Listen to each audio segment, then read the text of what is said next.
between the now and the next 15 years or 30 years. I think that's what it was. So I put that in next. And I was right.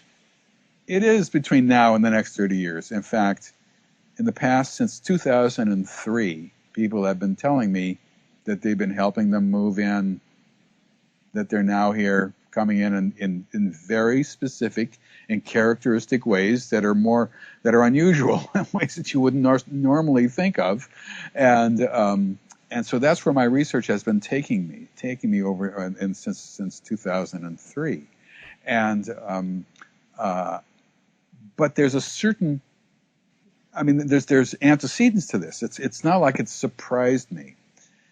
Now the question is, well, how do you do this with hybrids? How do you do that? Yeah. How do you make hybrids look human? Well, back in my naive days and my naivete, I used to think, well, this is what you do. People describe having sperm taken from them. They describe having eggs taken from them.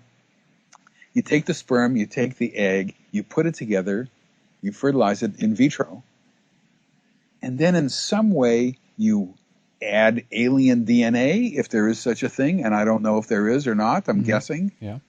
Or you alter that fertilized egg in some way so that you're going to get a sort of bell-shaped curve from the fetus that grows from that. Now you take the embryo, you put it back inside the woman. This is commonly described by all women. After about 10 weeks, you remove the fetus and you let the fetus grow in vitro again, in tanks. There's a whole world of this that I can go into now if you want me to, but there's a whole world of allowing these things to grow.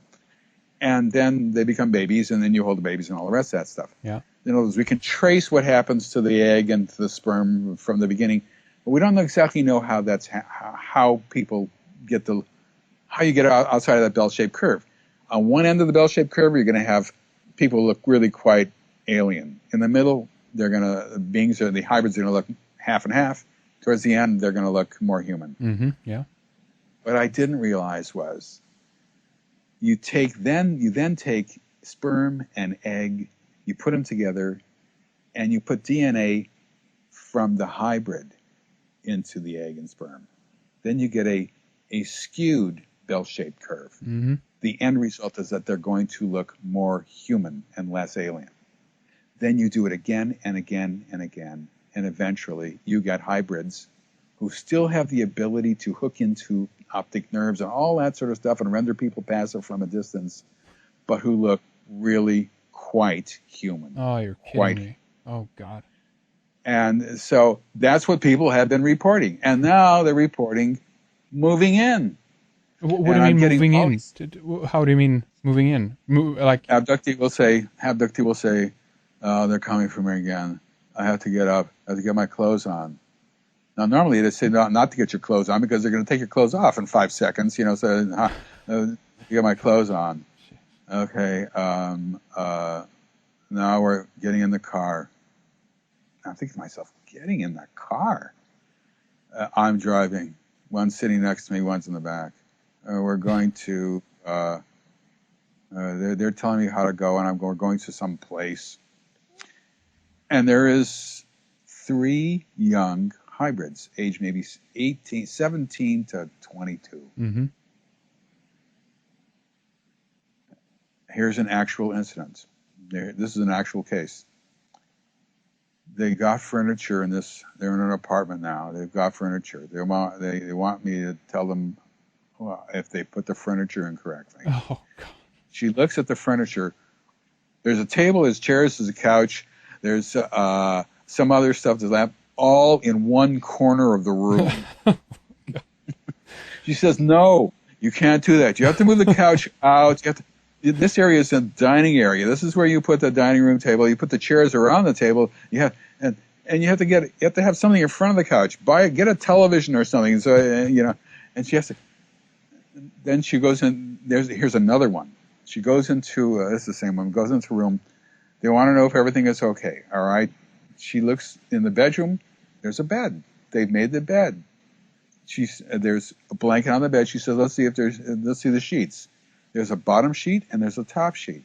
Everything is wonderful. Everything is great. She says, where's the pillows? Silence. What's a pillow? Well, you have to have a pillow where you can put your head down. They open up a drawer. They have a chest of drawers there.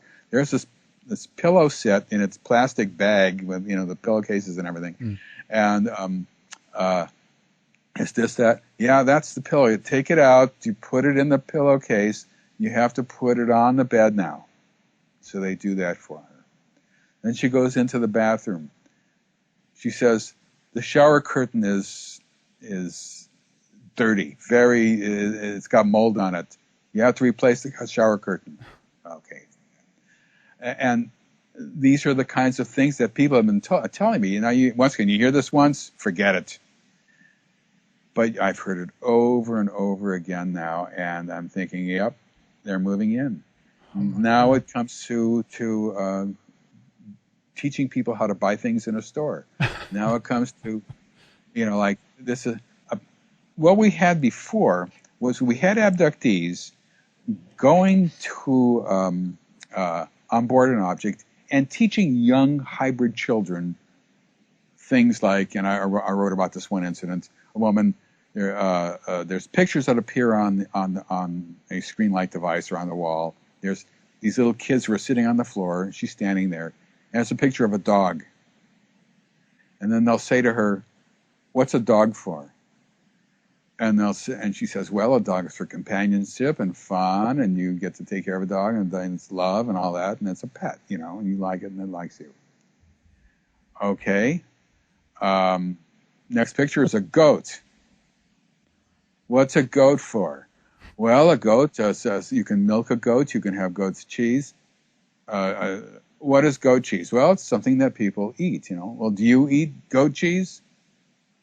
Well, yeah, once in a while I do, yeah. And then she said some people eat goats, which is true. And they say, do you eat goats? And she said, no, I'm a vegetarian. I don't eat any meat, Next picture is some other animal, and you can tell, and lots of abductees have done this. They're instructing children. I have cases where they're instructing adolescents how to stand in line. The kids, let's just say younger kids, age 11 to maybe 13, how to stand in line like if you were in a cafeteria, like at school. And how to, if you're going to get food, how do you do that? You have to take this, you have to take that, you have to put it on a tray, and they'll have to answer questions like, what's a plate for, and what are utensils for, and why do you need a spoon and a fork, and things like that. Yeah. And if you're going, and what you're talking about here is an integration program into the society. Yes. An integration program. Yes. Now the question then is the problem here is that when you and I were born and we opened our eyes, we began to absorb knowledge. You understand what a room looks like at a very, very, very early age, just because you're in one. Right. You understand what your crib is after a short time. When you're fed, you understand sort of what soft food is and what hard food is. You understand what a fork is eventually, and you understand a billion different things that are not taught to you that you just pick up through osmosis. Yeah. You just look around and learn. These children are not born in human society. They don't have birthdays. They don't have mothers or fathers. They're created. They don't know how old they are, for example. They don't know. There's everything that we just take for granted as part of normal life has to be taught to them. So when you begin to move in, the learning curve is still extremely steep. For example, a person is called into an apartment and they want to know how to use this object. And what they have there is a phone. They must have got it from a thrift shop. It's an old, what we call a princess phone here. It's in a cradle. It's a corded phone. You pick it up and it's got a dial either on the other side